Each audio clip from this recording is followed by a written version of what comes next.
សួស្តីលោកអ្នកនាងជាទីមេត្រីខ្ញុំបាទហាសានសូមជម្រាបសួរពីរដ្ឋធានី Washington សហរដ្ឋអាមេរិកយើងខ្ញុំសូមស្វាគមន៍លោកអ្នកនាងមកកាន់កម្មវិធីផ្សាយសារព័ត៌មាន Cambodia Daily ដែលផ្សាយតាមបណ្ដាញសង្គម Facebook YouTube និងនៅលើគេហទំព័រជាភាសាខ្មែរសម្រាប់យប់ថ្ងៃពុធទី27ខែកញ្ញាត្រូវជាថ្ងៃ13កើតខែផុតរបត់ឆ្នាំថោះបញ្ញស័កពុទ្ធសករាជ2567គ្រិស្តសករាជ2023ជាបឋមសូមជូនមេតិការព័ត៌មានប្រចាំថ្ងៃឯកអគ្គរដ្ឋទូតអាល្លឺម៉ង់និងអឺរ៉ុបបន្តបដិញ្ញាជួយអភិវឌ្ឍសង្គមនិងសេដ្ឋកិច្ចព្រមទាំងពង្រឹងលទ្ធិប្រជាធិបតេយ្យនៅប្រទេសកម្ពុជាសហរដ្ឋអាមេរិកសាទរចំពោះកម្ពុជាក្នុងការដាក់ទណ្ឌកម្មទៅលើកូរ៉េខាងជើងការពារបូរណភាពទឹកដីនៃប្រទេសអ៊ុយក្រែននិងដំណោះស្រាយស្ដីអំពីវិបត្តិនៅប្រទេសភូមាអាជ្ញាធរជាតិអប្សរាតម្រូវឲ្យភ្ញៀវទេសចរជាតិនិងអន្តរជាតិធ្វើការស្នើសុំជាមុនសិនប្រសិនបើចង់ថតភាពយន្តឬវីដេអូផ្សព្វផ្សាយពាណិជ្ជកម្មនានាអនាគតរាជាអាណាចក្រកម្ពុជាក្នុងមិត្តភាពសម្ព័ន្ធភាពជាមួយចិនកុម្មុយនីសក្រុមហ៊ុនផ្សព្វផ្សាយពាណិជ្ជកម្ម Times Square Billboard ក្នុងទីក្រុង New York បញ្ជាក់ថាក្រុមហ៊ុនគ្មានគោលការណ៍ផ្សព្វផ្សាយពាណិជ្ជកម្មដោយមិនគិតលុយនោះទេលោកហ៊ុនសែនបញ្ជាឲ្យមន្ត្រីរដ្ឋាភិបាលថ្មីរបស់លោកហ៊ុនម៉ាណែតត្រួតពិនិត្យវិធានការរឹតបន្តឹងការប្រមូលពន្ធឡើងវិញជាបន្ទាន់គណៈរដ្ឋមន្ត្រីថៃអនុម័តកញ្ចប់ថវិកា$908 លានសហរដ្ឋអាមេរិកជួយសម្រាលបំណុលកសិកររយៈពេល3ឆ្នាំរួមនឹងកម្មវិធី Idea Talk ជាបន្តទៅទៀតនេះខ្ញុំបាទហាសានសូមជូនព័ត៌មានពិស្ដាឯកអគ្គរដ្ឋទូតអាល្លឺម៉ង់និងអឺរ៉ុបអះអាងថាពួកគេបដិញ្ញាបន្តកិច្ចសហប្រតិបត្តិការជួយដល់ការអភិវឌ្ឍសង្គមនិងសេដ្ឋកិច្ចព្រមទាំងជួយពង្រឹងលទ្ធិប្រជាធិបតេយ្យនិងនីតិរដ្ឋខណៈស្ថានភាពសិទ្ធិមនុស្សនិងប្រជាធិបតេយ្យនៅប្រទេសកម្ពុជាបានធ្លាក់ចុះជាបន្តបន្ទាប់ស្ថានទូតអាល្លឺម៉ង់ប្រចាំប្រទេសកម្ពុជា German Embassy Cambodia បានសរសេរលើ Facebook ទំព័រ Facebook របស់ផ្លូវការរបស់ខ្លួនកាលពីម្សិលមិញដោយសម្ដែងការស្វាគមន៍ចំពោះឯកអគ្គរដ្ឋទូតសហភាពអឺរ៉ុបលោក Igor Driesmans ដែលបានមកបំពេញផ្ទះបេសកកម្មទូតប្រចាំនៅប្រទេសកម្ពុជាក្រៅពីសម្ដែងការស្វាគមន៍ហើយឯកអគ្គរដ្ឋទូតទាំងពីរក៏បានបដិញ្ញាបន្តកិច្ចសហប្រតិបត្តិការរឹងមាំលើការជួយដល់ការអភិវឌ្ឍសង្គមនិងសេដ្ឋកិច្ចនៃប្រទេសកម្ពុជារួមទាំងការពង្រឹងលទ្ធិប្រជាធិបតេយ្យនិងនីតិរដ្ឋហើយរក្សាសណ្ដាប់ធ្នាប់អន្តរជាតិដែលផ្អែកលើធម្មនុញ្ញនៃអង្គការសហប្រជាជាតិចំពោះកិច្ចសហប្រតិបត្តិការនេះឯកអគ្គរដ្ឋទូតទាំងពីរបង្ហាញជំនឿនិងសង្ឃឹមថានឹងមានការផ្លាស់ប្ដូរនិងផ្លែផ្កាជាច្រើនផងដែរ Facebook German Embassy Cambodia ថ្ងៃនេះឯកអគ្គរដ្ឋទូតអាល្លឺម៉ង់ Messenger បានស្វាគមន៍ឯកអគ្គរដ្ឋទូតសហភាពអឺរ៉ុបលោក Igor Driesmans ប្រចាំប្រទេសកម្ពុជាលោកឯកអគ្គរដ្ឋទូតទាំងពីរបានបដិញ្ញាបន្តកិច្ចសហប្រតិបត្តិការដ៏រឹងមាំរវាងស្ថានទូតអាល្លឺម៉ង់និងគណៈប្រតិភូសហភាពអឺរ៉ុបលើការជួយដល់ការអភិវឌ្ឍសង្គមនិងសេដ្ឋកិច្ចសម្រាប់ប្រទេសកម្ពុជាការពង្រឹងលទ្ធិប្រជាធិបតេយ្យនិងនីតិរដ្ឋនិងរក្សាសណ្ដាប់ធ្នាប់អន្តរជាតិដែលផ្អែកទៅលើធម្មនុញ្ញនៃអង្គការសហប្រជាជាតិ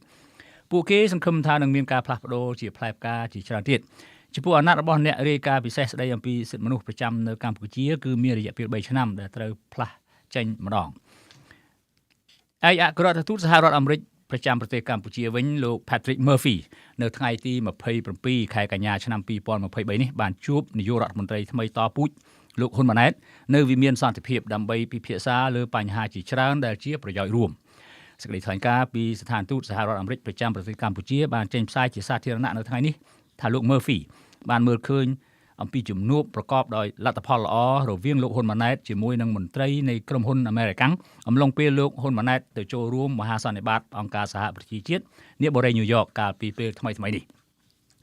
លោកបន្តថាសហរដ្ឋអាមេរិកក៏សម្គាល់ឃើញភាពជាដៃគូជាបន្តជាមួយប្រទេសកម្ពុជាលើបញ្ហាសំខាន់ៗក្នុងតំបន់និងក្នុងពិភពលោកដែលរួមមានការអនុវត្តទណ្ឌកម្មពីក្រុមប្រឹក្សាសន្តិសុខនៃអង្គការសហប្រជាជាតិលើប្រទេសកូរ៉េខាងជើងការការពារបូរណភាពទឹកដីនៃប្រទេសអ៊ុយក្រែននិងដំណោះស្រាយស្ដីអំពីវិបត្តិនៅប្រទេសភូមាឬមីយ៉ាន់ម៉ាជាដើមនៅក្នុងជំនួបជាមួយលោកហ៊ុនម៉ាណែតដែរនោះលោកឯកអគ្គរដ្ឋទូត Murphy បានសង្កត់ធ្ងន់លើការបដិញ្ញាចិត្តយូរអង្វែងរបស់សហរដ្ឋអាមេរិកក្នុងការគាំទ្រដល់ប្រជាជនប្រទេសកម្ពុជានិងការរួមចំណែកដល់ការអភិវឌ្ឍនៃប្រទេសកម្ពុជាដែលគេអាចមើលឃើញតាមរយៈជំនួយបរទេសចំនួន$3,000 លានដែលសហរដ្ឋអាមេរិកបានផ្ដល់ឲ្យដល់ប្រទេសកម្ពុជាក្នុងរយៈពេលជាង30ឆ្នាំកន្លងមកនេះទោះបីលោកបានកត់សម្គាល់ឃើញថាការសម្រេចចិត្តក្នុងការបន្តឡើងវិញនៅកម្មវិធីជំនួយបរទេសមួយចំនួន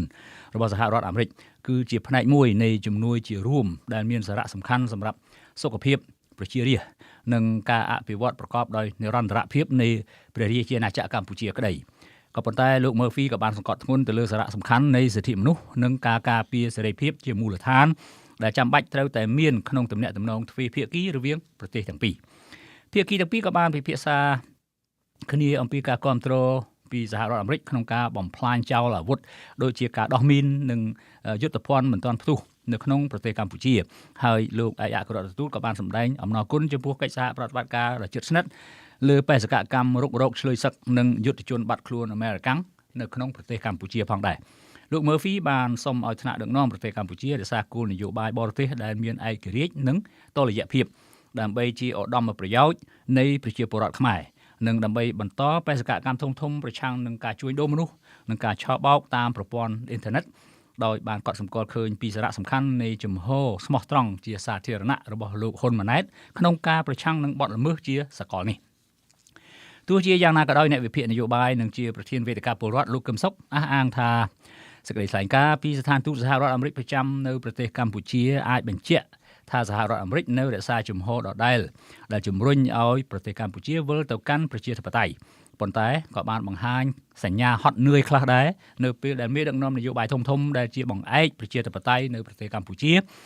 មិនបានធ្វើសកម្មភាពឲ្យសកម្មនៅក្នុងសមរភូមិនយោបាយក្នុងប្រទេសខណៈមេដឹកនាំនយោបាយខ្លះប្រើការសំងំស្ងៀមជាយុទ្ធសាស្ត្រទៅវិញ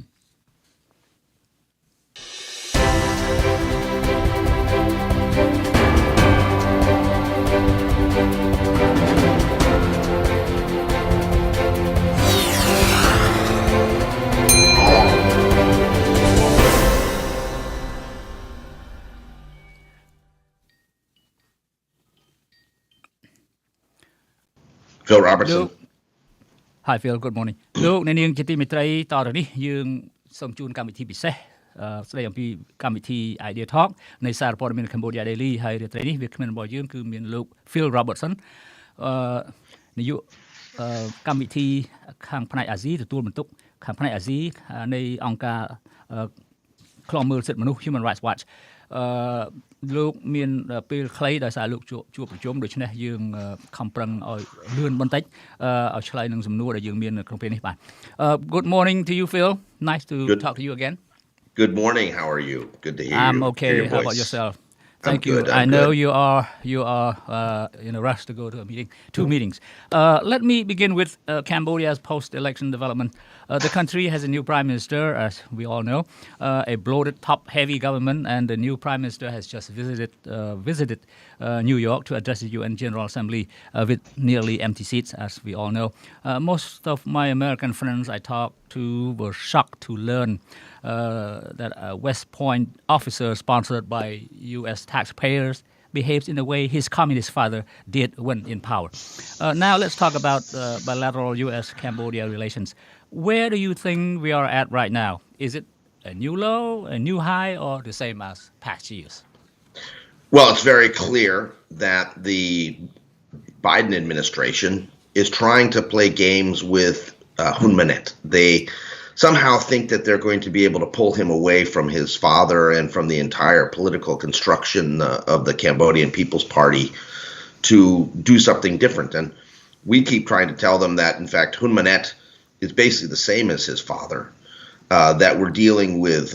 old wine in new bottles, and that any hope that somehow the human rights situation is going to improve because Hun Manet went to West Point is a fantasy. But nevertheless, we see this meeting with the Victoria Nuland, very senior State Department person with Hun Manet.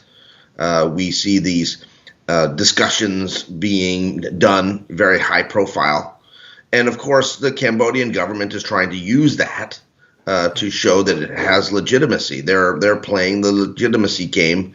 through the meetings that they had in the UN. And this is all about trying to box in and create difficulties for the U.S. to criticize Cambodia about human rights violations in the future. Right. Okay. You visited Washington, D.C. What is the sense of the U.S. Congress and the administration? Where does the U.S. go from here concerning dealing with Cambodia's new government? Well, I think that the Congress right now to be very honest, is not paying much attention to Cambodia at all. Right. President Biden flew to Vietnam and had this very big meeting in Hanoi on the 10th of September. Right. But when I was up in Capitol Hill, they didn't even want to talk about that. The various different legislators all just wanted to talk about China. Right. That is the bottom line. The U.S. Congress is obsessed with China. And you would think that because China has so clearly controlled significant parts of what's happening in Cambodia, that they have huge land concessions. They're providing a lot of support to Hun Sen and the CPP. That you would think that somehow this would mean that there would be a greater suspicion on Capitol Hill about Hun Sen and the Cambodian government, and now Hun Manet. But that's not the case. I think that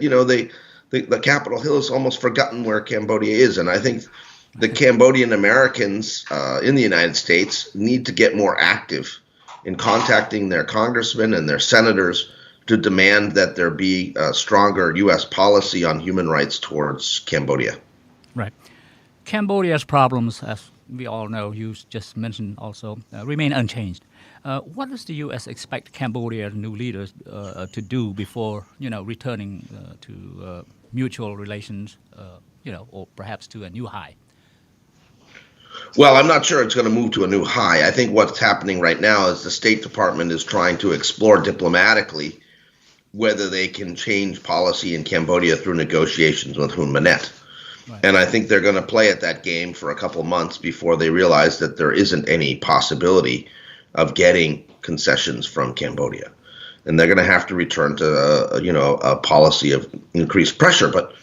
because Cambodia has sort of fallen out of the limelight, because it's not really a country that the State Department and others are paying that much attention to, it's very difficult to get the administration to take strong action on Cambodia. For instance, we've called for Magnitsky sanctions to be imposed on senior military and police officials who have supported Hun Sen and the CPP really back since the 1990s. There's been no action on that. Even these Chinese gangsters who are running the scam centers where there's hundreds of thousands of people who are in human trafficking situations, even those gangsters are not facing Magnitsky sanctions. Right. So something's wrong. I think, Washington is not paying attention to Cambodia, and that's a problem because we need Washington to stand up and work with the EU to mount a campaign of significant pressure on the new Cambodian government. Okay. Now you just mentioned that Washington is about to, or maybe the Congress is about to forget where Cambodia is on a map right now. Your assessment of U.S.-Cambodia relations, is the U.S. more concerned about China's firm foothold in the country than the backslide of human rights, corruption, and the rule of law? I think that the U.S. government is primarily concerned about the naval base that the Chinese are constructing in Cambodia. Also, yeah. And, of course, Cambodia continues to deny that it's a Chinese naval base. They continue to say that they will never allow a foreign military base in Cambodia. Yeah. But everybody knows what is happening here. And this is the quid pro quo for China. They want a military base where they have some sort of forward projection capacity. And they're going to get it from Hun Sen. And Hun Sen is going to, Hun Manet. Hun Manet's going to play the same kind of double game that his father was playing. Saying one thing to the West while saying another thing to the Chinese and to the Vietnamese. Right. That's not going to change. The big question is whether we're going to see political courage in Washington to actually call them out on it, or whether we're going to continue to have this policy where they continue to, play along, say a few critical things now and again about this case or that case, but really don't do anything substantive to try to change the human rights abusing dynamic that exists in Cambodia. Right. We even have a very prominent U.S. citizen who is, in prison for a long period of time. St. Yeah. And why has she been forgotten? I mean, it's surprising they haven't even designated her as being wrongfully detained. When you looked at the Wall Street Journal reporter who's been arrested and detained in Russia, within 24 hours, the State Department made that formal designation that he had been wrongfully detained. And with that comes a certain set of resources and policies that the U.S. government has to follow. Right. But they haven't made that determination for Seng Tae-ri. Why not? Right. I mean, it's clear that she was arrested and prosecuted and convicted of bogus charges that are just been formulated for political reasons. And, she should be designated as a wrongfully detained U.S. national and should receive top priority in terms of demanding her immediate and unconditional release. Right. There's something wrong in Washington. I agree with you. But Ambassador Patrick Murphy just met the new prime minister at the Peace Palace, and he came out, praising Hun Manet's honesty, frankness in terms of dealing with, scammers, the Chinese gangsters in the coastal province. Okay, where is the American national interest in Cambodia? Is there any new U.S. aid package for Cambodia, as far as you know? Well, let me first say that I think, unfortunately, Ambassador Patrick Murphy is part of the problem with U.S. policy in Cambodia. How? I mean, he has been playing a game where, he's just softly. He thinks that, he's got a golden tongue that he can somehow, talk Hun Manet into something. The reality is that nothing has changed. And he continues to, play these games of engagement without getting any results. But, because Cambodia has been largely forgotten in Washington, D.C., he can do whatever he wants. People aren't really paying attention. In terms of this new aid package, we saw, as everybody did, the claims by the Cambodian government that there's an $18 million resumption of U.S. aid to Cambodia. We have not been able to clearly identify what is being supported, if things are being supported. We're investigating that now. Right. Our view is that if that aid goes to, for instance, NGOs or civil society, right, well, that's fine. But, the U.S. government should not be funding programs directly with Cambodian government ministries for the reason of human rights abuses, but also because it's likely the money will be stolen. There's right. so much corruption in Cambodian government. Right. That, any aid donor who goes into Cambodia thinking he's going to be able to do a program with the Cambodian government should realize they're about to be fleeced. They're about to have a significant amount of resources stolen, because that's the way the Cambodian government operates. It is very corrupt. We have even more people now as various different advisors or secretaries of states and others, who are getting some money. It's becoming even worse. I mean, the way the Cambodian People's Party solves problems is they throw money at it. And this is a situation where any sort of pot of money that's coming in from a foreign source is immediately identified as something that could be used and distributed amongst various different cronies. Right. Okay. I'd like to touch on the issue of the Chinese involvement in Cambodia a little bit, because since it's a major concern in Washington here. For Cambodia's foreign policy that is closely aligned with communist China, do you foresee Cambodia bringing war and destruction to its doorstep? Well, I don't think Cambodia wants to get into a war with anybody. The biggest competition really for Cambodia's infections would be between China and Vietnam. But we've noticed that Vietnam, even though it's lost a lot of influence in Phnom Penh, is still remaining quiet and obviously playing a long game, trying to figure out how it may be able to regain influence at some point with the ruling leaders of the Cambodian People's Party. I don't see a war taking place in Southeast Asia. I don't anytime see soon. No, and I don't see anyone saying that they're going to fight a war over Cambodia or in Cambodia about this. So I mean, we're just dealing with the Chinese government supporting a dictatorship in Cambodia, a single party dictatorship. That is the bottom line. And because Hun Manet and his father believe that they have strong support from China, that has allowed them to then disregard other sources of income, but also other sources of criticism, where, they feel that we don't have to be concerned about what the EU says or the US says. This is why we've said continually that there has to be a movement towards sanctions, Magnitsky sanctions against key people who have played a real clear role over the years in the Cambodian People's Party and the government in using violence against political opposition persons and individuals who have criticized the government. We put out a report called the Dirty Dozen that outlined those cases of 12 of these key individuals. Not a single one of them has been sanctioned by the United States government. That's outrageous and unacceptable. And it shows a failure of U.S. policy to take human rights seriously in Cambodia.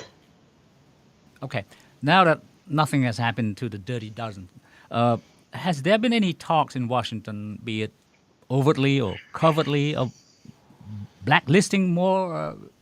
new government leaders? We have not heard of any sort of action of that sort. And in fact, I would say it's probably unlikely, at least at this point, in part because there are limitations in the U.S. government capacity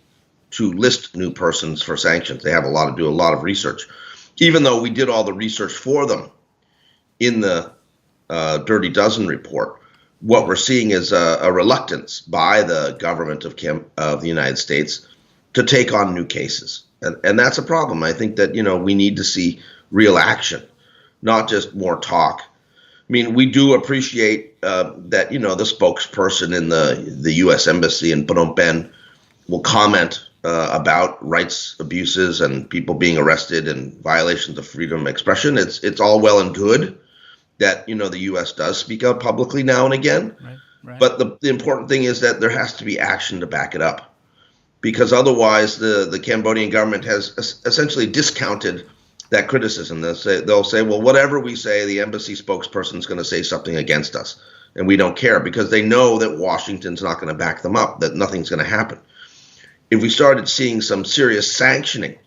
on human rights grounds of various different key individuals backing the Cambodian People's Party and the government, that would be, I think, something that would be really focus the attention in Phnom Penh that they have a problem. And, that's why we've been saying all along, start with the Dirty Dozen. These are the key people who have backed with violence the work of the Cambodian People's Party and its efforts to control the entire Cambodian government. Thank you very much, Phil. As promised, 15 minutes. Thank you so much. Just one quick final question. What do you think about the Billboard showing or advertising the new prime minister in the heart of New York? Well, I mean, either Hun Manet or one of his crony friends spent a lot of money to have that Billboard feature Hun Manet. Right. You don't get anything for free in New York. And, the fact that they're maintaining that somehow this was given to Hun Manet for free is a fantasy. Everything in New York is cash on the barrelhead. You want something, you pay for it. And, advertising like that doesn't come cheap. Right. So someone spent a lot of money for that advertisement. And I'm sure Hun Manet was thrilled. And that's precisely what that Okna or that crony was anticipating, that he was going to do something that would make Hun Manet happy, so that Hun Manet will do him some favors later on. Sure. And, this is the pay-to-play game that exists in Cambodia all along. All right. Thank you very much, Phil. I appreciate it. Thank you for coming on our program on your busy schedule. And thank you so much. Safe return, okay? Okay. Take care. All right. Thank you. Thank you. Bye. លោកអ្នកនាងទស្សនិកជនជាទីមេត្រីអំបញ្ញមិញនេះជាកិច្ចសម្ភាសជាមួយលោក Phil Robertson នាយករងផ្នែកកិច្ចការអាស៊ីនៃអង្គការឃ្លាំមើលសិទ្ធិមនុស្ស Human Rights Watch លោកអញ្ជើញមកបំពេញបេសកកម្មនៅរដ្ឋធានី Washington ហើយយើងមកព្យាយាមសាកសួរលោកតើលោកយល់យ៉ាងម៉េចដោយសារលោកជាមនុស្សតាមដាននៅលើរឿងសិទ្ធិមនុស្សលទ្ធិប្រជាធិបតេយ្យការគោរពច្បាប់ទម្លាប់សិទ្ធិសេរីភាពនៅក្នុងប្រទេសកម្ពុជា យើងបានសាកសួរលោកហើយយើងក៏បានធ្វើព័ត៌មានជាច្រើនដែរមកហើយនោះគឺថាលោកអត់មានសង្ឃឹមអ្វីថាលោកនាយករដ្ឋមន្ត្រីថ្មីតពូជតអំបូរពីឪពុកនឹងធ្វើអ្វីឲ្យវាមានការប្រែប្រួលផ្លាស់ប្ដូរគួរឲ្យកោតសរសើរឬកត់សម្គាល់នោះទេលោកនឹងដើរតាមមាគ៌ាដែលឪពុកលោកត្រួសត្រាយទុកមកឲ្យហើយម្យ៉ាងទៀតនោះរដ្ឋការក្រុង Washington បច្ចុប្បន្ននេះទាំងសភាទាំងរដ្ឋាភិបាលលោក Biden ហ្នឹងក៏ដូចជាមិនសូវខ្វល់ខ្វាយយកចិត្តទុកដាក់រឿងខ្មែរផងលោក Phil Robertson និយាយថាមន្ត្រីអាមេរិកនៅរដ្ឋធានី Washington នេះហាក់បីដូចជាចង់ភ្លេចថាប្រទេសកម្ពុជាហ្នឹងនៅត្រង់ណាទៅហើយគេមិនបានលើករឿងស្ទុកសោកទាំងឡាយនៅក្នុងប្រទេសកម្ពុជាហ្នឹងយកមកនិយាយញឹកញាប់នោះទេហើយសូម្បីតែពលរដ្ឋអាមេរិកកញ្ញាសេងធីរីដែលគេយកទៅដាក់ទោសពៃឃុំឃាំងដាក់ពន្ធនាគារដោយខុសច្បាប់តាមភាសារបស់លោកខាងច្បាប់អន្តរជាតិថាមិនស្របច្បាប់នោះក៏សហរដ្ឋអាមេរិកមិនបានយកចិត្តទុកដាក់ចាត់វិធានការធ្វើយ៉ាងណាយ៉ាងណីដើម្បីឲ្យដោះលែងកញ្ញាសេងធីរីនោះដែរវាខុសពីពលរដ្ឋអាមេរិកដទៃដែលគេចាប់ចងដាក់ពន្ធនាគារនៅប្រទេសរុស្ស៊ីក្រុង Washington ហាក់បីដូចជាមានវិធានការភ្លាមចាត់ការភ្លាមមានធនធានធ្វើយ៉ាងណាយ៉ាងណីដាក់ទណ្ឌកម្មបែបណានោះនៅពេលដែលពលរដ្ឋអាមេរិកដទៃទៀតមានបញ្ហានៅក្នុងប្រទេសរុស្ស៊ីរីឯពលរដ្ឋអាមេរិកមានបញ្ហានៅក្នុងប្រទេសកម្ពុជារដ្ឋការក្រុង Washington ហាក់បីដូចជាបិទមាត់ម្យ៉ាងទៀតនោះគឺលោកប្រធានាធិបតី Biden នឹងក៏បានធ្វើដំណើរទៅក្នុងប្រទេសទៅកាន់ប្រទេសវៀតណាមហើយផ្សារភ្ជាប់ទំនាក់ទំនងទាំងឡាយនោះដូច្នេះរឿងដែលគេយកចិត្តទុកដាក់បំផុតនោះគឺមិនមែនរឿងសិទ្ធិមនុស្សរឿងប្រជាធិបតេយ្យអីប៉ុន្មានទេនៅក្នុងប្រទេសកម្ពុជាបើសិនជាគេយកចិត្តទុកដាក់ខ្លាំងក្លានោះគេនឹងមានវិធានការមានធនធានមានមនុស្សម្នាសម្រាប់ធ្វើកិច្ចការខាងនោះពេញដៃពេញជើងហើយគេយកចិត្តទុកដាក់នៅប្រទេសកម្ពុជាគឺរឿងមូលដ្ឋានកងទ័ពមូលដ្ឋានយោធាចិនដែលក្រុង Washington គេចាប់អារម្មណ៍ហើយគេនិយាយច្រើនគឺរឿងជាមួយនឹងចិនទៅវិញទេបាទហើយបន្ទាប់មកទៀតនោះគឺថារឿងសិទ្ធិមនុស្សហើយរឿងការប្រើប្រាស់ធនធានជំនួយពីសហរដ្ឋអាមេរិកក៏លោកថាយកមន្ត្រីរដ្ឋាភិបាលយករឿងខ្លះទៅនិយាយមិនត្រឹមត្រូវដែរពីព្រោះជាលុយដែលនៅក្នុងកញ្ចប់ថវិកាពីសម័យមុនឆ្នាំសារពើពន្ធមុនដែលគេតម្រូវឲ្យទៅប្រទេសកម្ពុជាប៉ុន្តែជំនួយនេះ18រៀល17រៀល18លានហ្នឹងគឺមិនបានយកឲ្យទៅរដ្ឋាភិបាលប្រើប្រាស់ទេគឺយកជួយទៅខាងអង្គការសង្គមស៊ីវិលដែលជួយកិច្ចការងារមនុស្សធម៌សប្បុរសធម៌ខាងសុខាភិបាលក្តីខាងកសិកម្មខាងបរិស្ថានក្តីទៅវិញទេមិនបានជួយដល់រដ្ឋាភិបាលទេហើយរឿងម្យ៉ាងវិញទៀតនោះដោយសារពេលវេលាខ្លីយើងនៅមានព័ត៌មានសំខាន់ៗច្រើនទៀតដែលត្រូវជម្រាបរឿងជួលរូបផ្ទាំងប៉ាណូនៅបូរីញូវយ៉កតែតាំងពាណិជ្ជកម្មលោកនាយករដ្ឋមន្ត្រីថ្មីហ៊ុនម៉ាណែតនោះគឺលោកថានៅបូរីញូវយ៉កបើអ្នកណាដឹងអ្នកណាមិនដឹងមិនដែលអ្វីគឺថាមិនចាយលុយនោះទេ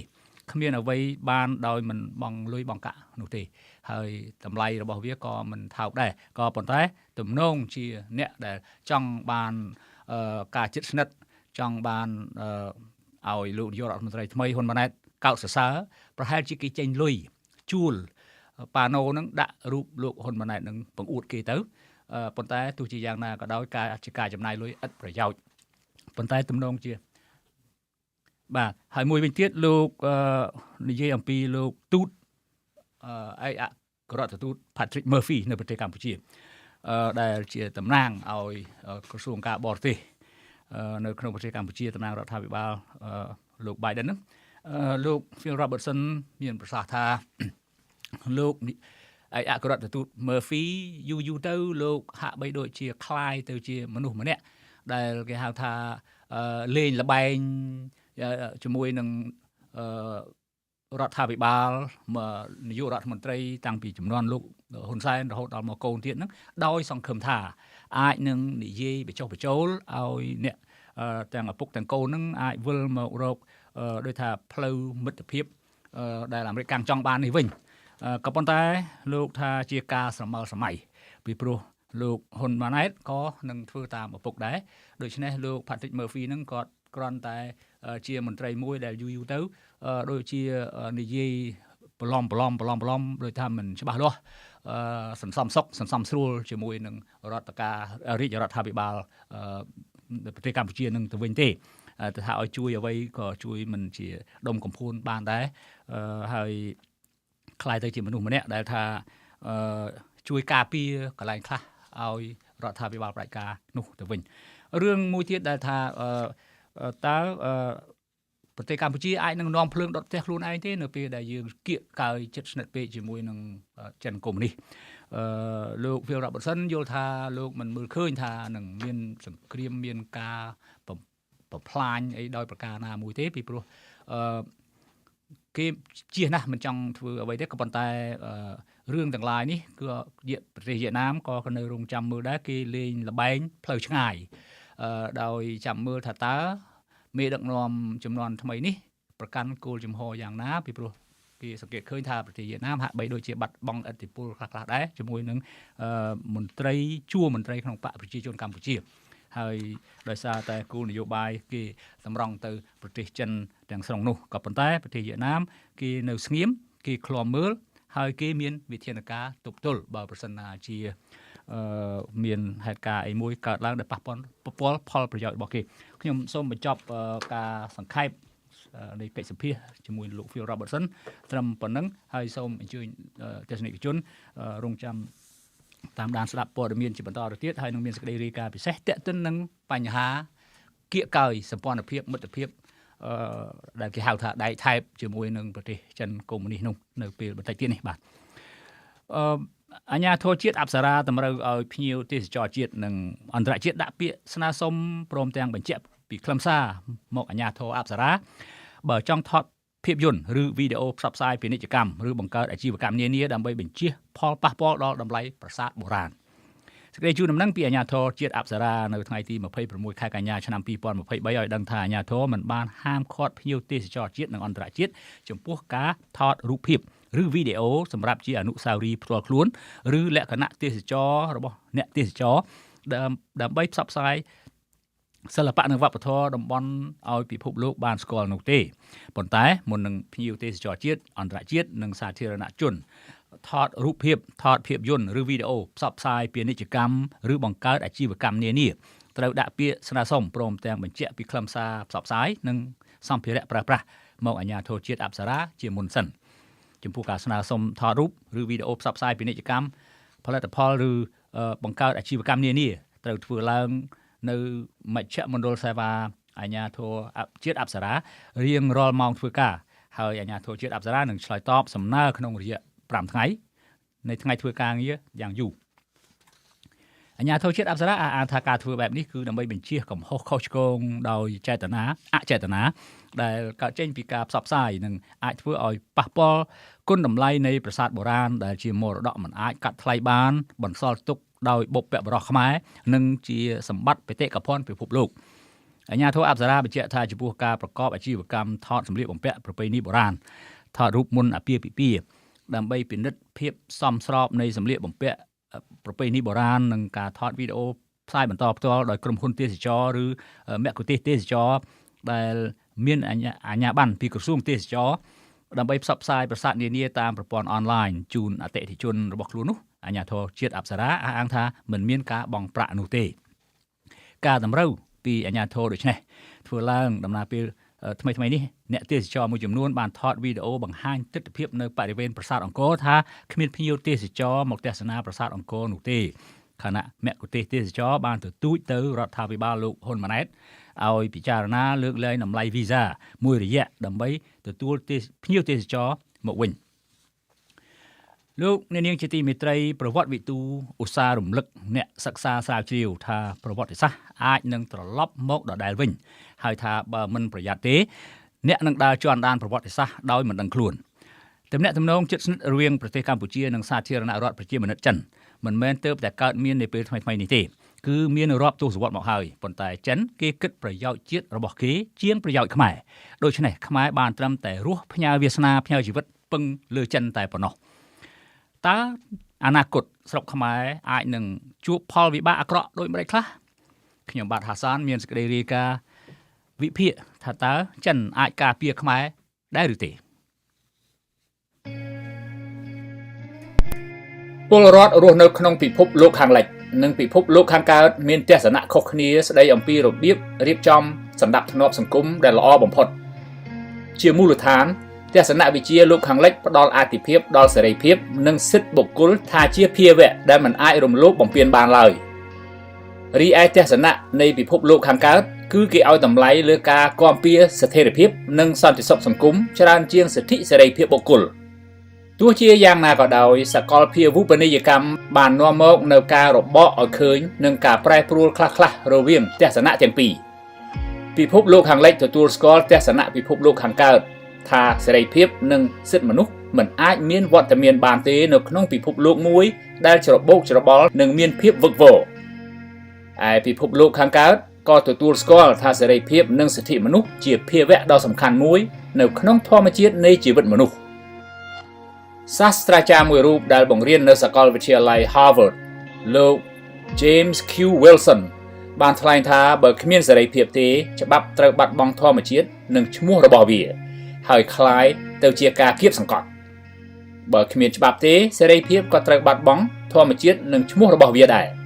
ហើយនឹងคล้ายទៅជាអាជ្ញាប័ណ្ណអាណាធិបតេយ្យសម្ដេចដាឡៃឡាម៉ាដែលជាមេដឹកនាំប្រទេសទីបេនិរទេសបានថ្លែងថាយើងត្រូវតែទទូចឲ្យមានការឯកភាពជាសកលអំពីតម្រូវការគោរពសិទ្ធិមនុស្សទូទាំងពិភពលោកនិងអំពីតម្រូវការកំណត់ច្បាស់លាស់នៅអត្ថន័យនៃសិទ្ធិទាំងនោះពីព្រោះធម្មជាតិរបស់មនុស្សគ្រប់រូបប្រាថ្នាចង់បានសេរីភាពសមភាពនិងសេចក្តីថ្លៃថ្នូរភាពខុសគ្នានៃទស្សនវិជ្ជាជាមូលដ្ឋាននៃពិភពលោកទាំងពីរត្រូវបានឆ្លុះបញ្ចាំងនៅក្នុងចំនួនរវាងអ្នកគាំទ្រស្ថិរភាពសន្តិសុខដែលភាគច្រើនគាំទ្ររបបអត្តាធិបតេយ្យរបស់លោកហ៊ុនសែននិងអ្នកតស៊ូមតិសិទ្ធិសេរីភាពដែលជាទូទៅប្រឆាំងនឹងរបបនេះពលរដ្ឋខ្មែរជាទូទៅមានទម្លាប់សម្របខ្លួនទៅតាមការចាត់ចែងរបៀបរៀបរយពីអាជ្ញាធរខ្មែរដែលសកម្មជាមួយនឹងការទាមទារផ្ទុយពីរបៀបរៀបរយនៃការដឹកនាំរបស់អាជ្ញាធរត្រូវបានគេចាត់ទុកថាជាមនុស្សហែលបញ្ច្រាស់ទឹកហូរបញ្ច្រាស់បទដ្ឋានសង្គមចាស់ទុំខ្មែរច្រើនណែនាំកូនចៅឲ្យធ្វើដូចគេដូចឯងនៅក្នុងវប្បធម៌ខ្មែរគេមើលឃើញបុគ្គលដែលមិនធ្វើដូចគេដូចឯងថាជាអ្នកបះបោរឬក៏ជាអ្នកក្បត់ផ្ទុយទៅវិញលោកសូក្រាតដែលជាបិតានៃទស្សនវិជ្ជាពិភពលោកខាងលិចបានបង្រៀនថាការពិតត្រូវបានកំណត់តែតាមរយៈដំណើរការនៃការចោទសួរអំពីស្ថានភាពដែលមានពីមុនប៉ុណ្ណោះពិភពលោកខាងលិចបង្រៀនមនុស្សឲ្យសួរសំណួរឲ្យបានច្រើននិងដោយឥតឈប់ឈរចម្លើយដែលទទួលបាននឹងផ្ដល់នូវជំរឿសជាច្រើនដើម្បីឲ្យមនុស្សសម្រិតសម្រាំងយកអ្វីដែលល្អជាងគេព្រះពុទ្ធបានបង្រៀនថាគំនិតដែលត្រូវបានបណ្ដុះបង្កើតឡើងហើយដាក់ឲ្យដំណើរការគឺសំខាន់ជាងគំនិតដែលមានតែជាគំនិតលោកប្រដៅមនុស្សឲ្យត្រិះរិះពិចារណារកហេតុផលដើម្បីកសាងពិភពមួយដែលយើងចង់បានលោកប្រធានាធិបតីទី35 John F Kennedy នៃសហរដ្ឋអាមេរិកបានថ្លែងថាមនុស្សអាចស្លាប់ជាតិសាសន៍នានាអាចឡើងនិងអាចធ្លាក់ចុះប៉ុន្តែគំនិតរស់រានមានជីវិតរហូតបុគ្គលណាក៏ចេះគិតដែរតែគុណភាពនៃការគិតមិនដូចគ្នាទេដើម្បីគិតឲ្យបានស៊ីជម្រៅគឺតម្រូវឲ្យយើងមានការពិចារណាទៅលើសកម្មភាពនានាព្រមទាំងមានការសង្កេតការឆ្ងល់ការស្រមើស្រមៃការសាកសួរការស៊ើបអង្កេតការបកស្រាយការវាយតម្លៃការវិនិច្ឆ័យការប្រៀបធៀបការវិភាគការគណនាលក្ខព្រះពុទ្ធប្រដៅមនុស្សឲ្យធ្វើការត្រិះរិះពិចារណាឲ្យបានហ្មត់ចត់មុននឹងផ្ដើមធ្វើសកម្មភាពជាធម្មតាខួរក្បាលរបស់មនុស្សភាគច្រើនតែជំពាក់វគ្គវិននឹងសកម្មភាពមួយក្នុងចំណោមសកម្មភាព3គឺទី1រាយមាយខ្វះការផ្ដោតអារម្មណ៍ទី2ធ្វើប្រតិកម្មចំពោះអ្វីដែលប្រឈមមុខឬទី3ធ្វើតាមទម្លាប់ឬលំនាំដែលមាននៅក្នុងសង្គមខ្ញុំសូមដកស្រង់គំនិតរបស់អ្នកកាសែតមួយរូបគឺលោក David Brooks ស្ដីអំពីព្យុះស្មារតីដ៏អស្ចារ្យមួយដែលបក់បោកពាសពេញពិភពលោកហើយបានធ្វើឲ្យមនុស្សដែលធ្លាប់តែយកជោគវាសនារបស់ខ្លួននៅក្នុងសន្តិភាពសង្គមចាប់ផ្ដើមគិតថាពួកគេមិនត្រូវនៅតែទទួលការប្រងើយកន្តើយនៅក្នុងលោកនេះតទៅទៀតទេ ពួកគេចាប់ផ្ដើមធ្វើបាតុកម្មដង្ហែតាមដងផ្លូវទាមទារឲ្យមានរដ្ឋាភិបាលទទួលខុសត្រូវនិងទាមទារលទ្ធិប្រជាធិបតេយ្យលោក Brooks សរសេរផ្សាយអំពីមេរៀនខ្លះដែលគេបានរៀនគឺថាមនុស្សដែលប្រឹងអំណត់ប្រឹងទ្រាំរស់នៅក្រោមការគៀបសង្កត់នៃរបបអត្តាធិបតេយ្យដើម្បីជាប្រយោជន៍ដល់ស្ថិរភាពក្នុងប្រទេសជាមនុស្សដែលមិនបានទទួលព័ត៌មានត្រឹមត្រូវពីព្រោះអត្តាធិបតេយ្យមានភាពផុយស្រួយជាងទម្រង់រដ្ឋាភិបាលដទៃទៀតលោក Brooks បានបញ្ជាក់ថាអ្នកដែលអះអាងថាពាក្យសម្ដីឬព្រឹត្តិការណ៍ដែលកើតមាននៅឯបរទេសមិនមានឥទ្ធិពលអ្វីទៅលើប្រទេសដទៃដូចជាប្រទេសអេស៊ីបទេនោះគឺយល់ខុសហើយពីព្រោះចរន្តនៃគំនិត the current of opinion គឺជាមូលដ្ឋាននៃការបះបោរលោកសរសេរថាប្រទេសច្រើនបំផុតដែលបានស្គាល់រសជាតិនិងឆ្លងកាត់ការបះបោរច្រើនតែទទួលលក្ខខណ្ឌសេរីភាពក្នុងការរស់នៅក៏ប្រសើរជាមុនទោះបីជាដំណើរពីអត្តាធិបតេយ្យទៅកាន់លទ្ធិប្រជាធិបតេយ្យវាមានហានិភ័យច្រើនក្តីរដ្ឋាភិបាលនានាក្នុងលោកត្រូវជួយអ្នកប្រជាធិបតេយ្យកសាងរដ្ឋាភិបាលមួយដែលពោរពេញដោយការទទួលខុសត្រូវលោកសរសេរទៀតថានៅក្នុងរយៈប្រមាណសតវត្សរ៍កន្លងមកនេះមានពលរដ្ឋនៅទីកន្លែងជាច្រើនបានប្រថុយជីវិតក្នុងការស្វែងរកសិទ្ធិសេរីភាពរដ្ឋាភិបាលនានាអាចនឹងយឺតយ៉ាវក្នុងការផ្ដល់ជំនួយស្មារតីដោយសារភាពស្មុគស្មាញនឹងអាចកើតមានឡើងប៉ុន្តែពួកគេនៅតែដើរក្បួនបាតុកម្មដង្ហែធ្វើការទាមទារក្នុងរយៈពេលវែងយើងគួរតែពេញចិត្តដែលពួកគេបានធ្វើយ៉ាងនេះខ្ញុំបានសរសេរផ្សាយនៅឆ្នាំ2011ថាវាជាការមួយពិបាកជឿថាក្មេងលក់ចំណីតាមផ្លូវអាយុ26ឆ្នាំដែលបានរុញរទេះលក់ចំណីតាំងតែពីនៅអាយុ10ឆ្នាំនៅតំបន់កសិកម្មមួយបានដេញកម្ចាត់ជនអត្តាធិបតេយ្យដែលបានដឹកនាំប្រទេសទុយនីស៊ីចំនួន23ឆ្នាំឲ្យរត់ចោលស្រុកនិងបានបញ្ចេញរលកយក្សស៊ូណាមីនៃបដិវត្តន៍ដ៏ឃ្លាវខ្លាដែលធ្វើឲ្យពួកអត្តាធិបតេយ្យនៅជិតនិងឆ្ងាយភ័យព្រួយអំពីអនាគតរបស់ខ្លួនការបះបោររបស់ពលរដ្ឋទុយនីស៊ីប្រឆាំងនឹងរដ្ឋាភិបាលមួយដែលពុករលួយនិងគៀបសង្កត់ប្រជាពលរដ្ឋដែលរស់នៅក្នុងភាពក្រីក្របានពង្រឹងទឹកចិត្តយុវជនក្នុងប្រទេសជាច្រើនដូចជានៅប្រទេសអេស៊ីបឲ្យងើបតស៊ូក្រោមពាក្យស្លោកថាមែនហើយយើងក៏អាចធ្វើបានដូចគ្នាលោកអ្នកនាងទស្សនិកជនជាទីមេត្រីយើងខ្ញុំសូមលោកអ្នកនាងអធិស្ឋានដោយយើង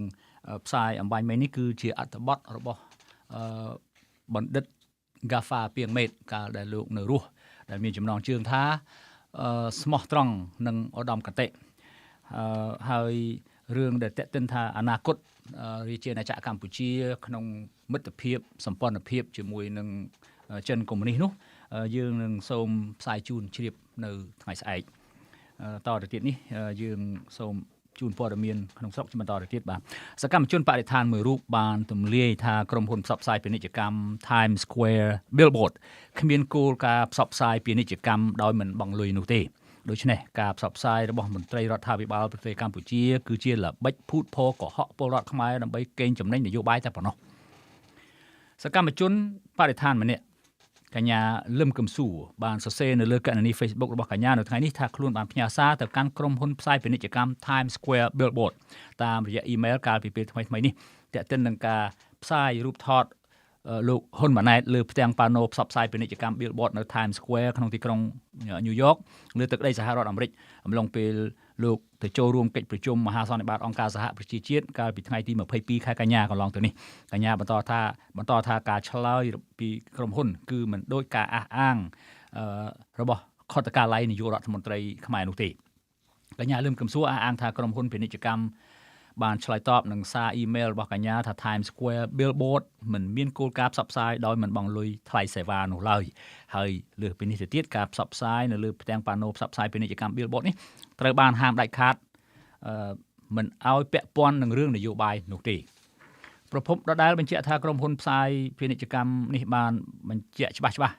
ថាពួកគេមិនស្គាល់ឈ្មោះ David Sott ដែលជាមន្ត្រីរដ្ឋាភិបាលកម្ពុជាអះអាងថាជាយុវជនដែលកំពុងបម្រើការងារក្នុងក្រុមហ៊ុនរបស់ខ្លួននោះទេ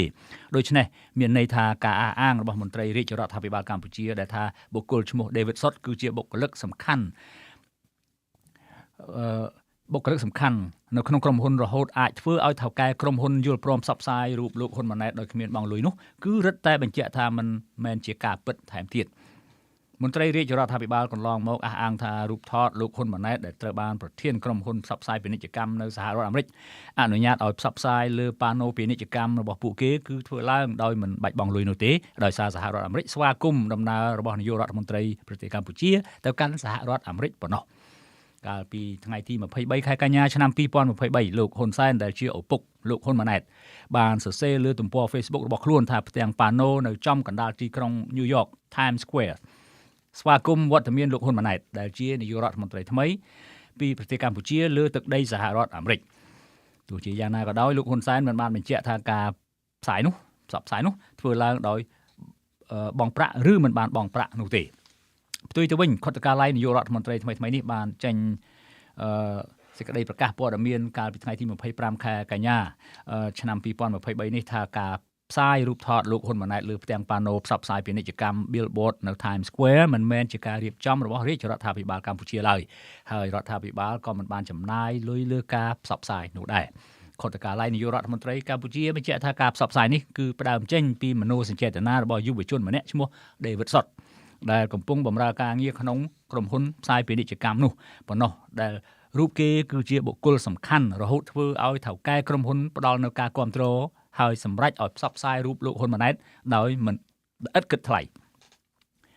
ទោះជាយ៉ាងណាក៏ដោយក្រុមហ៊ុនផ្សព្វផ្សាយពាណិជ្ជកម្ម Times Square Billboard បានឆ្លើយទៅកាន់សំណួរនានាពាក់ព័ន្ធនឹងការផ្សាយរូបថតរបស់លោកហ៊ុនម៉ាណែតថាខ្លួនមិនអនុញ្ញាតឲ្យមានការផ្សព្វផ្សាយដែលពាក់ព័ន្ធនឹងនយោបាយឡើយក្រុមហ៊ុនផ្សាយពាណិជ្ជកម្មនោះបញ្ជាក់ថាតម្លៃផ្សព្វផ្សាយក្នុងឱកាសពិសេសនៃការអបអរសាទរខួបរបស់ក្រុមហ៊ុននៅពេលនេះគឺមានតម្លៃពិសេសត្រឹមតែ$500សហរដ្ឋអាមេរិកប៉ុណ្ណោះក្នុងមួយថ្ងៃ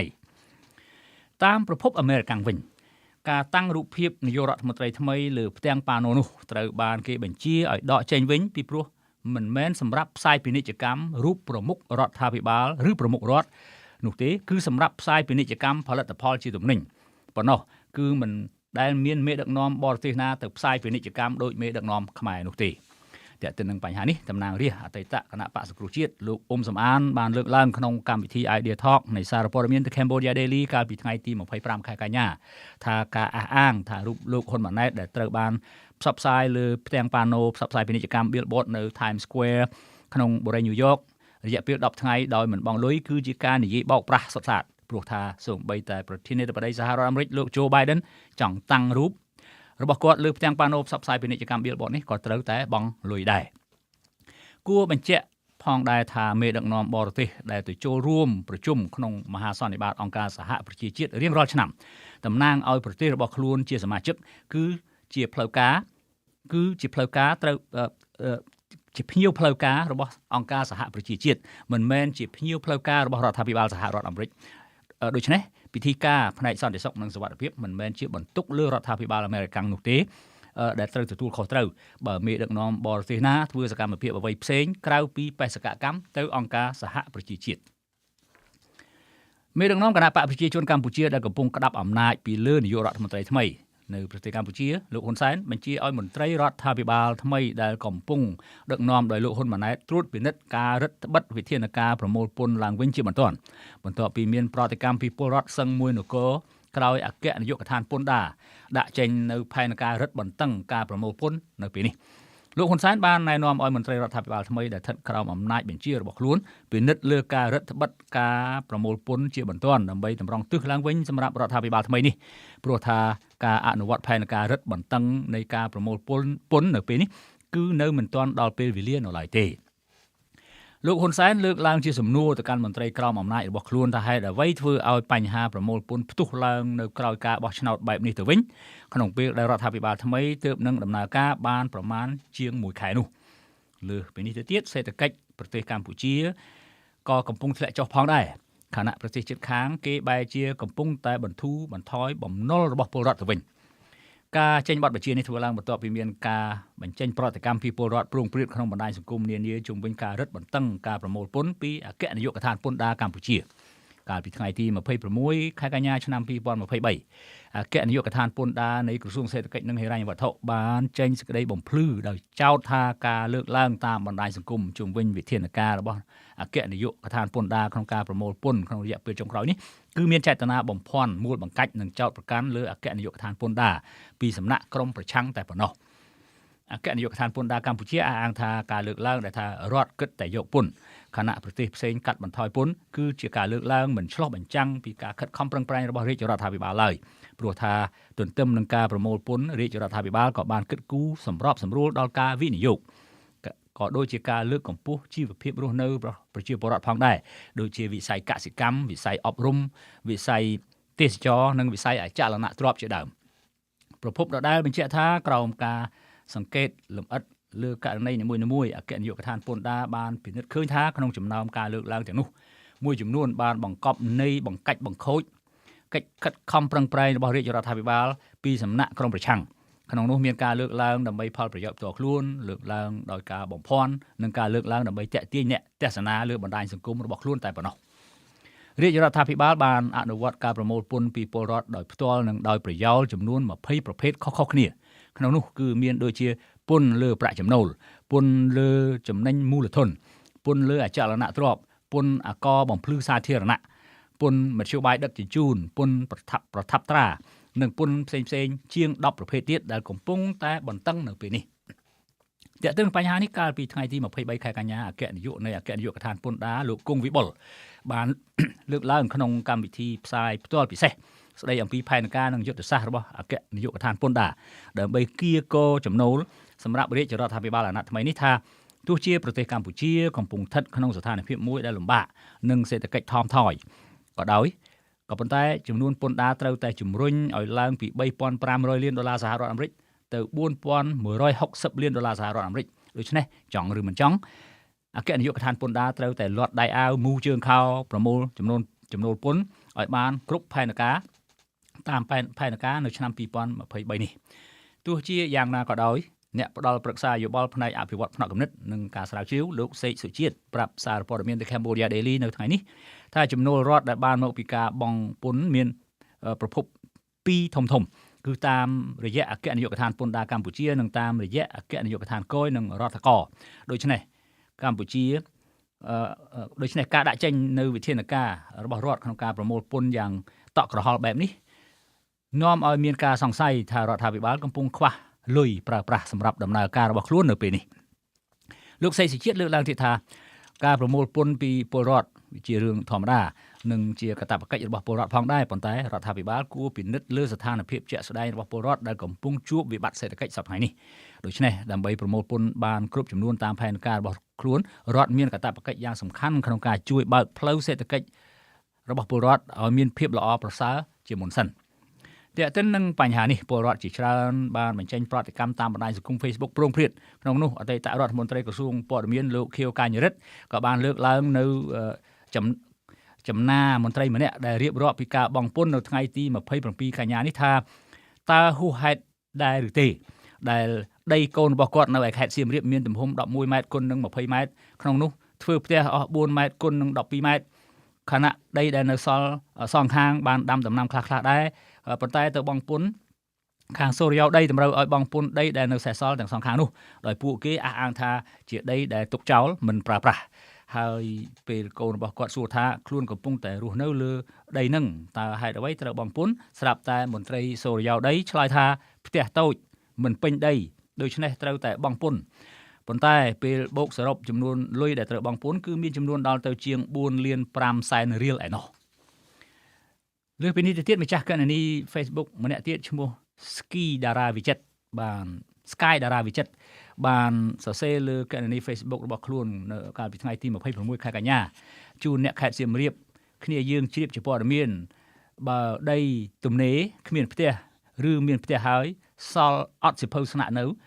គឺត្រូវតែចាត់ទុកថាជាដីដែលមិនបានប្រើប្រាស់ដែលត្រូវតែបង់ពន្ធជូនរដ្ឋជាកំហិតប្រភពដដែលអះអាងថាដើម្បីដឹងចំនួនលុយដែលត្រូវបង់ពន្ធ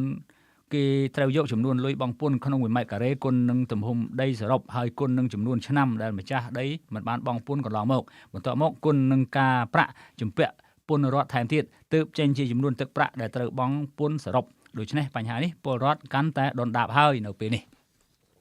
ច្បាប់ស្តីអំពីសារពើពន្ធមាត្រា176ចែងថាពន្ធលើដីមិនបានប្រើប្រាស់ត្រូវប្រមូលប្រចាំឆ្នាំតាមអត្រា 2% ខណៈមាត្រា177ចែងថាមូលដ្ឋានគិតពន្ធលើដីមិនបានប្រើប្រាស់ត្រូវផ្អែកលើតម្លៃដីដែលបានកំណត់ដោយគណៈ គណៈកម្មាធិការវិតម្លៃដីសម្រាប់ពន្ធលើដីដែលមិនបានប្រើប្រាស់ជាកំហិតតែទៅនឹងបញ្ហានេះអ្នកខ្លមមើលសង្គមម្នាក់បានសរសេរបានប្រាប់សារព័ត៌មាននៅ Cambodia Daily នៅមុននេះបន្តិចថាការរឹតបន្តឹងការប្រមូលពន្ធនិងការចេញប័ណ្ណបញ្ជារបស់លោកហ៊ុនសែនឲ្យកែសម្រួលលើការប្រមូលពន្ធនេះគ្រាន់តែជាល្បិចកលនយោបាយតាក់ទាញសមានចិត្តរបស់ពលរដ្ឋដែលកំពុងខឹងសម្បានឹងវិធានការរឹតបន្តឹងក្នុងការប្រមូលពន្ធនៅពេលនេះតែប៉ុណ្ណោះហើយក៏ជាការស្ទាបស្ទង់ពីស្ថានភាពនៃការតវ៉ារបស់ពលរដ្ឋចំពោះការដឹកនាំរបស់លោកហ៊ុនម៉ាណែតដែរប្រពន្ធដដែលបញ្ជាក់ថាការអនុវត្តផែនការប្រមូលពន្ធនេះគឺគ្មានភ្លើងខៀវពីលោកហ៊ុនសែនក៏លោកគង់វិបុលមិនហ៊ានដាក់ចេញនៅវិធានការនេះដែរហើយល្បិចនេះគឺគេធ្វើជារឹតបន្តឹងនៅការប្រមូលពន្ធឲ្យខ្លាំងបន្ទាប់មកពួកគេនឹងបន្ធូរបន្ថយបន្តិចនោះនឹងធ្វើឲ្យពលរដ្ឋស្ងប់ចិត្តជាមិនខានប៉ុន្តែពួកគេនៅតែអាចអនុវត្តវិធានការរឹតបន្តឹងក្នុងការប្រមូលពន្ធនេះបានដដែលខណៈលោកហ៊ុនសែនក៏អាចទទួលបានផលប្រយោជន៍ពីការកេងចំណេញនយោបាយឲ្យកូនប្រុសរបស់គាត់ថែមទៀតលោកនាងជាទីមេត្រីតទៅទៀតនេះសូមជូនព័ត៌មានអន្តរជាតិ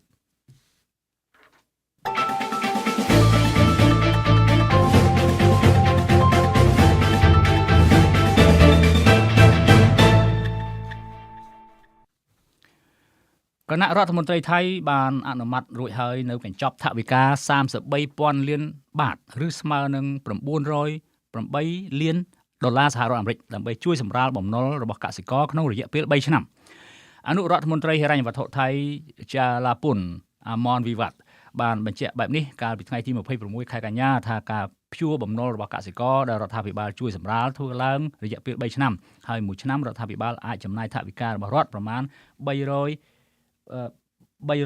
លាន 8 សែនដុល្លារលោកអនុរដ្ឋមន្ត្រីជូឡាពុនឲ្យដឹងទៀតថារយៈពេល3ឆ្នាំនេះរដ្ឋាភិបាលត្រូវជួយសម្រាលទុក្ខលំបាករបស់កសិករដែលក្នុងនោះជួយបង់ទាំងការប្រាក់និងប្រាក់ដើម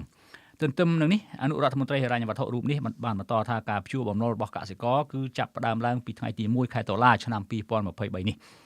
មិនតែប៉ុណ្ណោះកសិករត្រូវបានអនុញ្ញាតឲ្យខ្ចីប្រាក់ 10,000 បាតឬស្មើនឹង2,751 ដុល្លារពីធនាគារកសិកម្មដែលរដ្ឋគ្រប់គ្រងនិងស្ថាប័នផ្ដល់ប្រាក់ឲ្យខ្ចីផ្សេងៗតាមការចុះផ្សាយពីទីភ្នាក់ងារព័ត៌មាន Reuters កសិករប្រមាណ2លាន 7 សែននាក់មានអាទិភាពក្នុងការចូលរួមនៃកម្មវិធីព្យួរបំណុលរបស់ពួកគាត់ទោះជាយ៉ាងណាក៏ដោយរដ្ឋាភិបាលថៃក៏កំពុងស្វាស្វែងផែនការថ្មីសម្រាប់កសិករផងដែរដើម្បីលើកទឹកចិត្តកុំឲ្យកសិករចូលកម្មវិធីព្យួរការសងបំណុលនេះច្រើនពេកក្នុងគោលបំណងជួយកាត់បន្ថយបន្ទុកប្រចាំឆ្នាំរបស់រដ្ឋាភិបាលថៃជាប្រទេសនាំអង្ករទៅទីផ្សារខាងក្រៅជាប្រទេសធំទី2នៅអាស៊ីបន្ទាប់ពីប្រទេសឥណ្ឌាការបញ្ចេញកញ្ចប់ថវិកា908 លានដុល្លារសហរដ្ឋអាមេរិកនេះពីគណៈរដ្ឋមន្ត្រីថ្មីនៃរដ្ឋាភិបាលចម្រុះដែលដឹកនាំដោយអ្នកជំនាញសេដ្ឋកិច្ចសេដ្ឋាថាវីសិនធ្វើឡើងក្រោយពីសភាបានអនុម័តយល់ព្រមតាមសំណើរបស់រដ្ឋាភិបាលដែលគេមើលឃើញពីផលលំបាករបស់កសិករព្រោះតែពួកគេធ្លាក់ក្នុងបំណុលជាពិសេសនៅពេលសេដ្ឋកិច្ចថៃដាំក្បាលចុះក្នុងបរិបទពិភពលោកជួបវិបត្តិជំងឺរាតត្បាត COVID-19 កាលពីរយៈពេល3ឆ្នាំក្រៅពីជួយសម្រាលបំណុលប្រជាជនរដ្ឋាភិបាលថ្មីនៃរាជាណាចក្រថៃដែលដឹកនាំដោយលោកសេដ្ឋាមកគណៈបកភឿថៃក៏បានសម្រេចផែនការមួយទៀតគឺការទម្លាក់ថ្លៃប្រេងសាំងថ្លៃប្រេងឥន្ធនៈផ្សេងៗថ្លៃភ្លើងអគ្គិសនីជាមួយគ្នានេះរដ្ឋាភិបាលថ្មីនៃរាជាណាចក្រថៃក៏បានប្រកាសពិនិត្យមើលពន្ធអករណាដែលប៉ះខ្លាំងទៅលើជីវភាពប្រចាំថ្ងៃរបស់ប្រជាជនថៃដែលអាចឈានដល់ការកាត់បន្ថយពន្ធឬមិនត្រូវជាប់ពន្ធជាពិសេសមុខរបររបស់អ្នកធ្វើកសិកម្មក្នុងបញ្ជីគណៈរដ្ឋមន្ត្រីថៃនៃរដ្ឋាភិបាលចម្រុះ11គណៈបកគឺលោកសេដ្ឋាថាវិសិនជានាយករដ្ឋមន្ត្រីផងនិងជារដ្ឋមន្ត្រីហិរញ្ញវត្ថុផងលោកសេដ្ឋាដែលកាន់តំណែងរដ្ឋមន្ត្រីហិរញ្ញវត្ថុនេះលោកមានជំនាញសេដ្ឋកិច្ចហើយជាអ្នកជំរុញដល់ការស្ដារសេដ្ឋកិច្ចថៃឡើងវិញនៅក្នុងការបោះឆ្នោតសភាថៃកាលពីថ្ងៃទី14ខែឧសភាបកដែលមានអាទិភាពជាងគេក្នុងការបង្កើតរដ្ឋាភិបាលចម្រុះគឺគណៈបកចលនាឆ្ពោះទៅមុខ MFP ដែលដឹកនាំដោយអ្នកជំនួញម្នាក់គឺលោកភីថាលឹមចារ៉ាន់រ៉ាត់ប៉ុន្តែបរិះវ័យ42ឆ្នាំរូបនេះមិនបានត្រូវបានគណៈបករបស់ពួកយោធាសមាជិកព្រឹទ្ធសភានិងបកដែលមាននិន្នាការជាមួយពួកយោធាបោះឆ្នោតគ្រប់គ្រងលោកនៅក្នុងកិច្ចប្រជុំរដ្ឋសភានៅថ្ងៃទី13ខែកក្កដានោះទេអ្នកសង្កេតការណ៍មើលឃើញថាបើលោកភីថាលឹមចារ៉ាន់រ៉ាត់ក្លាយជានាយករដ្ឋមន្ត្រីថៃគឺអ្នកនយោបាយវ័យក្មេងរូបនេះក៏មានគោលនយោបាយកាត់បន្ថយប្រាក់ពន្ធ ទាំងអស់ចំពោះប្រជាជនថៃទោះជាពន្ធទៅលើប្រាក់បៀវត្សរបស់មន្ត្រីរដ្ឋការរាជការក៏ដោយបន្ថែមលើនេះលោកពិថាពិនិត្យមើលឃើញពិនិត្យឡើងវិញទាំងអស់អំពីប្រព័ន្ធពន្ធដែលត្រូវបានបាត់បង់ក្នុងហេតុផលនៃការកັບកេងរបស់មន្ត្រីពន្ធដារនិងមន្ត្រីពាក់ព័ន្ធដែលលោកថាវាជាយុទ្ធសាស្ត្រមួយបោសសម្អាតពន្ធខ្មៅឬបោសសម្អាតអំពើពុករលួយដើម្បីធ្វើឲ្យសេដ្ឋកិច្ចថៃមានភាពរឹងមាំសម្ដៅជួយដល់ជីវភាពប្រចាំថ្ងៃរបស់ប្រជាជនថៃដែលក្រីក្រលោកអ្នកនាងជាទីមេត្រីក្រុមហ៊ុន Nationwide Healthcare នៅទីក្រុង Cleveland រដ្ឋ Ohio ជាក្រុមហ៊ុនផ្ដល់សេវាថែទាំសុខភាពតាមផ្ទះផ្នែកសុខាភិបាលការតាមដានដូចជាការតាមដានសម្ពាធឈាមការលាងរបួសការតាមដានសម្ពាធស្ករជាតិស្ករនិងសេវាជាច្រើនផ្សេងទៀតលោកអ្នកនាងអាចតាក់ទងទៅកាន់អាស័យដ្ឋានលេខ5700 Chevrolet Boulevard Palma Ohio 44130ឬទូរស័ព្ទលេខ440 និងតាមគេហទំព័រ www.nationwidehc.com លោកអ្នកនាងក៏អាចស្វែងរកទំព័រ Facebook របស់យើងតាមអាស័យដ្ឋាន www.facebook.com/withoutfearorfavorkh សូមជម្រាបថានេះជាការបើកទំព័រជីវិតទី2នៃសារព័ត៌មាន The Cambodia Daily លើប្រព័ន្ធអ៊ីនធឺណិតដែលយើងនឹងនាំមកជូនលោកអ្នកនាងនៅព័ត៌មានទាន់ហេតុការណ៍សេចក្តីរាយការណ៍លម្អិតបទវិភាគនិងវេទិកាសួរដេញដោលនានាពាក់ព័ន្ធនឹងស្ថានភាពនយោបាយយោធាសេដ្ឋកិច្ចសិល្បៈវប្បធម៌ការអប់រំកីឡានិងកម្មវិធីជាច្រើនទៀតសារព័ត៌មាន The Cambodia Daily ជាសារព័ត៌មានឯករាជ្យដែលបម្រើនឹងដើរតាមបន្ទាត់មាគ៌ាវិជ្ជាជីវៈសារព័ត៌មាននិយាយការពិតឥតភ័យខ្លាចឥតអនុគ្រោះក្នុងទិសដៅធ្វើវិភាគទានផ្ដាល់យុត្តិធម៌សង្គមមិនស្ថិតក្រោមឥទ្ធិពលបុគ្គលក្រុមបកឬពួកណាមួយនោះឡើយលោកអ្នកនាងជាទីមេត្រីយើងខ្ញុំសូមថ្លែងអំណរគុណលោកអ្នកនាងដែលបានខិតខំចំណាយពេលវេលាតាមដានស្ដាប់និងទស្សនាកម្មវិធីផ្សាយរបស់យើងសារព័ត៌មាន The Cambodia Daily តាមបណ្ដាញសង្គម Facebook យើងនឹងវិលមកជួបលោកអ្នកនាងទៀតនៅថ្ងៃស្អែកប្រសិនបើលោកអ្នកនាងមានសំណួរយោបល់សូមសរសេរទៅកាន់កម្មវិធីផ្សាយរបស់យើងតាមអាស័យដ្ឋាន www.facebook.com/withoutfearorfavorkh សូមជូនពរលោកអ្នកនាងឲ្យបានប្រកបតែសេចក្តីសុខសេចក្តីចម្រើនគ្រប់ទិវារាត្រីសូមជម្រាបលា